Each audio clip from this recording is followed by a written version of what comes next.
শিরোনাম নরসিংদীর পলাশে বাজি নিয়ে খেলতে গিয়ে ভয়াবহ অগ্নিকাণ্ড, আতঙ্কে এলাকাবাসী। নরসিংদী প্রতিনিধি। রিপোর্টটি তুলে ধরেছে সাংবাদিক শাহিন আহমেদ। বিস্তারিত।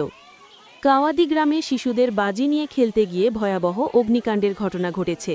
মুহূর্তের মধ্যেই আগুন ছড়িয়ে পড়ে খড়কুটার একটি বড় পাড়ায়। এতে এলাকা জুড়ে আতঙ্ক সৃষ্টি হয়। স্থানীয় সূত্রে জানা যায়, গ্রামের কয়েকজন শিশু খেলতে খেলতে বাজি ফুটাতে শুরু করে। এক পর্যায়ে সেই বাজির আগুন পাশের খড়কুটার স্তূপে লেগে যায়।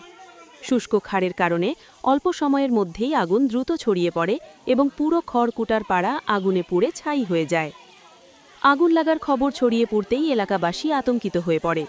স্থানীয় লোকজন দ্রুত ছুটে এসে পানি ও বালু দিয়ে আগুন নিয়ন্ত্রণে আনার চেষ্টা করেন। পরে পরিস্থিতি কিছুটা নিয়ন্ত্রণে আসে। তবে এই ঘটনায় বড় ধরনের ক্ষয়ক্ষতির আশঙ্কা করা হচ্ছে। সৌভাগ্যবশত এখনও পর্যন্ত কোনো হতাহতের খবর পাওয়া যায়নি। ঘটনাটি নিয়ে এলাকা জুড়ে চরম উদ্বেগ ও আতঙ্ক বিরাজ করছে। স্থানীয়রা জানান, এ ধরনের ঘটনা এড়াতে শিশুদের বাজি বা আগুন নিয়ে খেলাধুলা থেকে বিরত রাখতে অভিভাবকদের আরও সতর্ক হওয়া জরুরি।